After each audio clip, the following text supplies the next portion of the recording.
Modern entertainment has found a wonderful trick. Sell nostalgia, add barriers, then watch the support page outperform the launch trailer. First, Halo finally reaches PlayStation after 25 years, promising a historic end to the console war. Second, premium customers pay $20 more for 5 early days, yet some Xbox and PC buyers find the expensive door locked. Third, refund complaints meet rigid storefront policies while Circana reports 1% of active United States PlayStation players launched it on July 28. Welcome to Halo. Campaign evolved, where Master Chief survives a starship crash, but cannot defeat entitlement errors, account links, or PlayStation indifference. Microsoft priced the standard edition at $49.99. Premium purchasers paid $69.99 for cosmetics, digital extras, and early access for eager paying customers beginning July 23. Unfortunately, some Xbox and PC customers reported that their premium entitlement failed when the paid window opened. Steam users found another problem where launching the package opened the digital art book instead of the campaign. Halo support acknowledged the access issue, investigated it, and later said the main Xbox and PC entitlement problem should be resolved. Meanwhile, a wider Xbox disruption on July 23 affected Store, Subscription Cloud, Remote Play, and application services without being caused by Halo. Crucially, none of these failures affected every player. Nevertheless, selling time creates an obligation because each unusable hour reduces the value of a benefit that cannot be restored later. Then came the refund arguments. Screenshots, forum posts, and support discussions showed buyers seeking money back for either the full game or the premium upgrade, with some requests approved and others reportedly denied or complicated by normal eligibility rules. However, no credible evidence proves that Microsoft, Sony, or Valve created a coordinated Halo-specific policy designed to trap every buyer. Instead, ordinary storefront systems turned a messy launch into a debate over whether downloading, linking accounts, or staring at errors counts as consuming the product. Practically, blocks refunds, describes customers hitting policy barriers after launch trouble, not a secret command written exclusively for Master Chief. Briefly, like the video, subscribe to the channel, and support me on Patreon before another corporate launcher demands my tax records, dental history, and childhood nickname. YouTube rewards fury more reliably than accuracy, while the alcohol required to inspect premium editions remains tragically unavailable through Game Pass. Your support therefore funds the medicinal equipment needed to examine another historic franchise launch without attempting to eat the controller. Right? Let us establish what the refund headline can honestly mean. Contrary to the loudest interpretation, nobody has produced evidence of a universal Halo order telling every storefront to reject every request. PlayStation's ordinary cancellation policy generally makes downloaded or streamed games ineligible unless the content is faulty.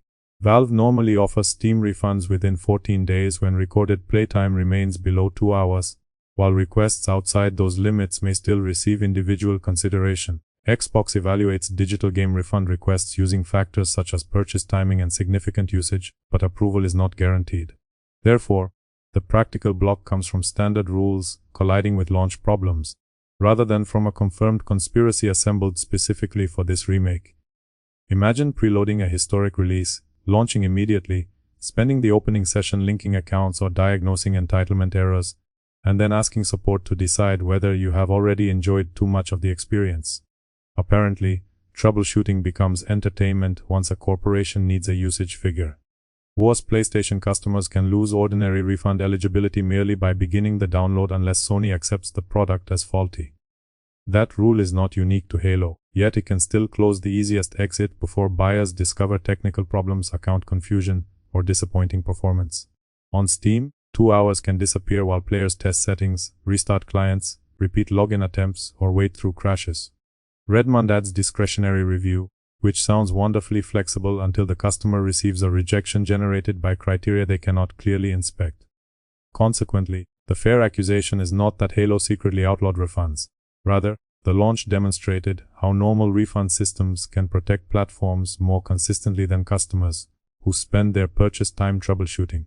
One publicly shared Xbox discussion explained how to request a refund for the premium upgrade after the failed opening damaged the buyer's enthusiasm. Elsewhere, Steam players reported successful returns, proving that no universal block existed. Simultaneously, other users described rejection, delay, or confusion when their downloads, recorded playtime, purchase timing, or platform rules worked against them. Nobody needs a conspiracy when automated limits, download clauses, and discretionary review can produce the same furious thumbnail. Beyond the storefront drama, the remake itself remains awkwardly competent. Combat feels responsive, enemy groups reposition and panic, grenades create excellent accidents, and vehicles continue turning careful military operations into insurance investigations. Chief communicates like every additional syllable is deducted from his pension, while Cortana handles exposition, navigation, personality, and most visible evidence that another conscious being exists. Cooperative play preserves Halo's sandbox comedy, because 4 armed adults can transform a routine corridor into a transport disaster. Importantly, Campaign Evolved is not a single-player-only release. Officially, it supports 4-player online campaign co-op with cross-play and cross-progression, plus 2-player split-screen on Xbox and PlayStation consoles. Absent, however, is traditional competitive player versus player multiplayer. Defenders can correctly point toward 13 campaign missions, including the new 3-mission operation, Meteorite Adventure, expanded cooperative support, rebuilt environments, and modernized mechanics. Critics can equally answer that competitive Halo helped turn the original Xbox into a social object rather than an unusually heavy DVD player.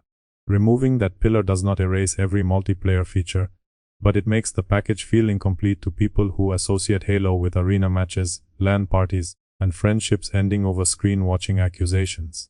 Account linking adds another beautifully modern contradiction. Both Steam and PlayStation users must connect a Microsoft account before entering the game for the first time. Afterward, Halo support says solo play and local console split screen can function offline once the initial link has been completed. Thus, Campaign Evolved is not permanently always online. Yet the first session dependency remains irritating, because a remake of a direct military campaign should begin with soldiers, aliens, and gunfire rather than a cross-platform identity merger. Master Chief can operate behind enemy lines with failing communications, limited ammunition, and an exploding ship. Somehow, the paying customer cannot join him until several databases agree that everyone has been properly introduced. Critical reception described a much calmer universe. OpenCritic listed an average score of 82 across 95 reviews, with praise directed toward combat, enemy intelligence, cooperative play, presentation, and respect for the original campaign. Public Steam reaction landed in the mixed range, with complaints involving Microsoft account requirements, crashes, stuttering, optimization, login failures, and general launch friction. Different conditions do not prove professional reviewers lied. Journalists may have used quieter servers, different platforms, earlier builds, or environments untouched by the full public rush.